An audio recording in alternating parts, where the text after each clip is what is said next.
Z has practically given confirmation that Mahoraga, however the hell you pronounce it, because some people were grilling me in the comments last video on my pronunciation, will be playable with a final sneak peek shown that fully displays the Mahoraga ritual, and with it, a lot of information that's important for predicting how the update will turn out. I'll be covering this entire sneak peek and what it will mean for Mahoraga, so let's watch the video and discuss it. Before that though, make sure to subscribe for more information on possible Jujutsu Shenanigans updates, because I yap about this stuff regularly. Now, let's go. I'll be talking about the ritual with the sneaks playing in the background, but here's the first thing of note I saw about it. The ritual itself looks like it'll be fairly short, and while the move does trap people inside of it while it's happening, kind of like how a domain expansion works, the fact that this move instead turns you into Mahoraga means that trapping someone inside the bubble doesn't really matter that much. The ritual itself being short also means that you won't be punished too hard for missing Mahoraga, if the video is to be trusted.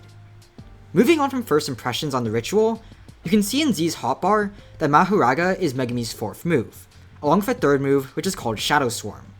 What I find weird here is that domain expansion isn't among these, which either means that Z is making Mahoraga the replacement for domain expansion, temporarily adding Mahoraga into the hotbar during his testing, or making domain expansion an R variant on one of Megumi's moves, presumably Mahoraga. Shadow Swarm is also interesting because this could either be a renaming for Chimera Shadow Garden, which I don't think is the answer, or an entirely new Megumi Awakening move that we haven't seen yet.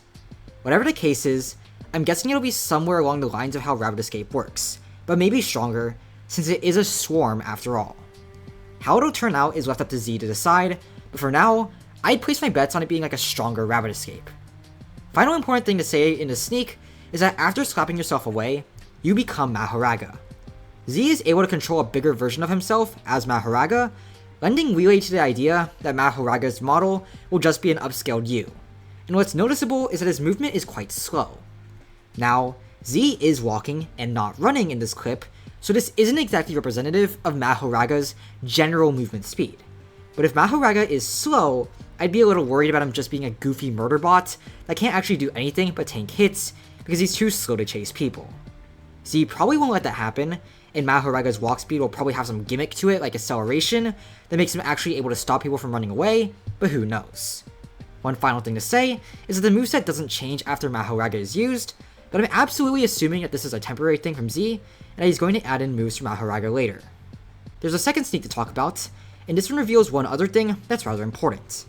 To give credit, I took this sneak from Sam Peo's video, and you can subscribe and check out his channel, which I'll be linking in the description. Anyways, the sneak shows that Mahoraga takes away some of your ultimate bar. That's interesting to note, because it may mean that Mahoraga, after killing you, will be in a short mode that's high risk and high reward. Mahoraga might have to be a little busted to make up for this, and if using him doesn't extend your awakening, then you'll probably have to choose between using Megumi and going for a gamble with Mahoraga, which I think would actually be quite interesting. I'm slightly worried about Mahoraga being a little too short, since Megumi already burns through awakening faster than any other character with his switching gimmick, but we'll have to wait to see how it turns out. Final things to talk about is that Z might be making Mahoraga have a bit of a skill tree to balance him out, so that his adaptability shuts down some types of moves better than others. Now, I will say that melee resistance will probably be way more favored, considering Gojo and I guess technically Megumi are the only characters with genuinely dangerous ranged moves, not counting Mahito, who is incomplete. So yeah. Also, Z posted a vote that kind of confirms that Mahoraga will take your own life as a price for using it. He could of course go against the vote, but I think he stopped doing those shenanigans. I'm gonna go off a hunch and say this vote isn't in reverse order. All in all, these Mahoraga sneaks certainly do reveal a lot about what we're going to get in the next update, and it definitely looks like Mahoraga is set to be a very interesting kind of all or nothing move that would absolutely add to the shenanigans of the game. I personally like things that are high risk and high reward, so I'm all for what's being developed right now. Anyways, if you found my commentary insightful, subscribe to my channel so I can continue to make these commentary videos. I'm Noob Eternally, thanks for taking the time to watch this video, and I'll see you next time in another one. Bye.